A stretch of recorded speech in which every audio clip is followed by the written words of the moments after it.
Or can we call you Marty? You can call me anything you want. Marty's just fine. What does it take, at what point in a relationship does one get to call you Marty? Or is that what you prefer to go by? I was always Marty in school. Uh-huh. Yeah, I wasn't a Martin. Because our bio says Martin short. Well, they try to class it up. Yeah. Marty with an I. I mean, you can't go there.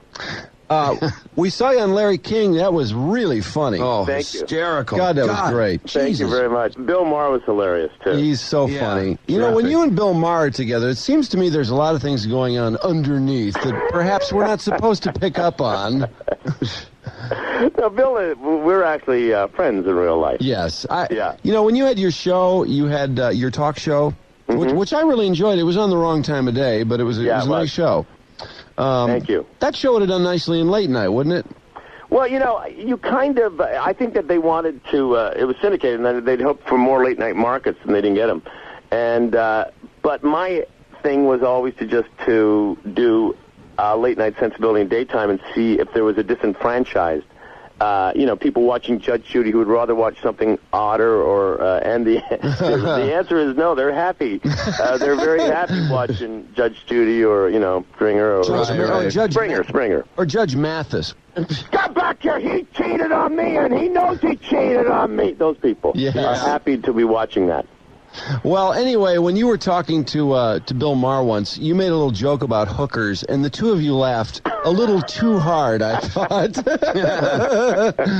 I don't know what you mean. And I didn't really know who the laughter was directed at, but no, he was saying that I, because I've been married for 20 years, that there was no way we had a happy sex life, my wife and I. And I said, there's nothing wrong with tradition. You've used the same escort service for decades now. What's wrong? That's it. Boy, you remember.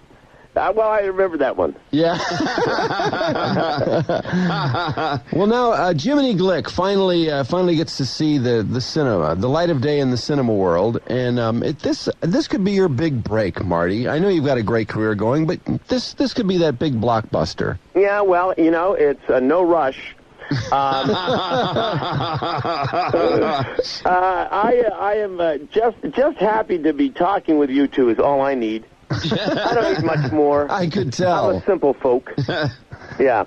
Jiminy Glick and Lalaland. What's the origin of that character? I mean, how did that all come about? How did you develop that? Well, when I was doing the talk show, I wanted to have a look that I could go on the street and no one would know it was me. So in 1991, I'd made a movie called Pure Luck with Danny Glover. At one point, I get stung by a bee and my face swells up. Yeah. And I couldn't, I couldn't see myself in that. So I thought, well, let's do that kind of look again. And there was a guy, when I grew up in Hamilton, Ontario, Canada, there was a guy on our street who, like, if you stayed off his lawn, all the kids would, for a year, he'd let you, he'd pay to, you go to the movies or something. And so he'd always say, I've just seeded my lawn, I don't want you ruffians on it. So, you kind of take that voice and you shove it in the back of your head for about 3 decades, and it pops out as Jiminy. That's fascinating. Is there just a little bit of Harry Carey in there somewhere? Especially with the glasses, at least. 30 different people have said, I know exactly you're doing, and of course I don't know these names. No, there's not really Harry, but the glasses are certainly, I was thinking of Swifty Lazar, actually, those glasses. Swifty Lazar. Yeah. Wow. That goes over a lot of people's heads. But yes, exactly. But Harry Carey, nonetheless, he didn't use his glasses nearly as effectively as an accessory as Jiminy Glick does. I love when you take the glasses off and put them on. There's always some real dramatic moment. Yes, somebody is trying to make a hard-hitting point. Yeah. Yeah.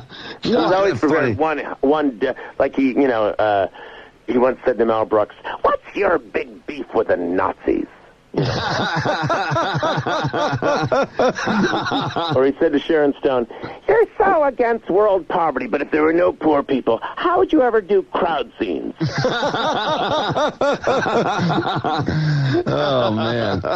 In your interview with Larry King, I get the feeling like, as Jiminy Glick, can you kind of ask questions that you really sort of would love to ask, but you kind of can't ask them as yourself? So you, like that thing about him is being ashamed of his name. Oh, that was hysterical.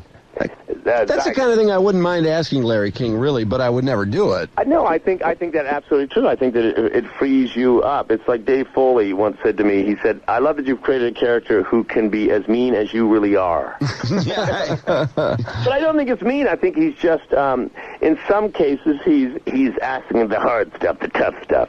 But when you are playing, I think when you're playing someone who is satirically an absolute moron, a moron with power, then it balances out because there's no way he's trying to look cooler than the guest. He couldn't. He's Jiminy Glick. What does he do in the movie? Obviously, he's going to do some interviews, but... No, the premise of the movie is that, it's a 40-page treatment written by Michael Short and Paul Flaherty and I, and Michael Short? My brother. Oh, okay. And but the dialogue is all, all the scenes are improvised. The premise is that Jiminy and his wife Dixie and their two sons, Matthew and Modine, go to the Toronto Film Festival from Butte, Montana, small station, and there's a lot of activity, and you meet all the celebrities, and you see some of the movies at the festival, like Growing Up Gandhi, which is the early days of Mahatma Gandhi when he was a boxer, or a lesbian version of the African Queen called Queens of Africa.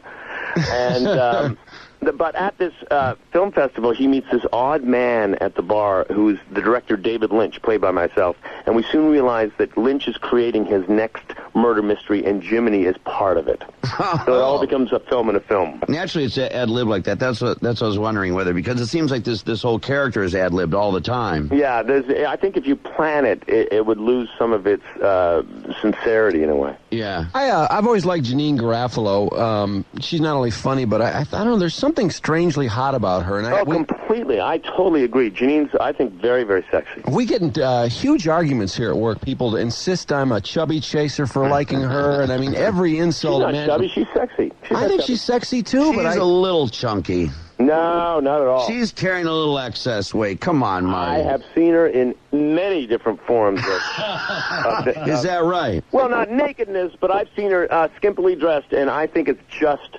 fine. Skimpily dressed. Well, this is the biggest, we're going a little off the subject here, but I typically get criticized because the people declare she has junk in the trunk. She does have junk in the trunk. What does that mean exactly? Fat ass. No, not true. No? Marty, are you sure you're not a chubby chaser? No, Janine is completely hot. Not that it matters. By the way, how about someone's soul, boys? Well, I like her soul, and she's definitely got some raction going on.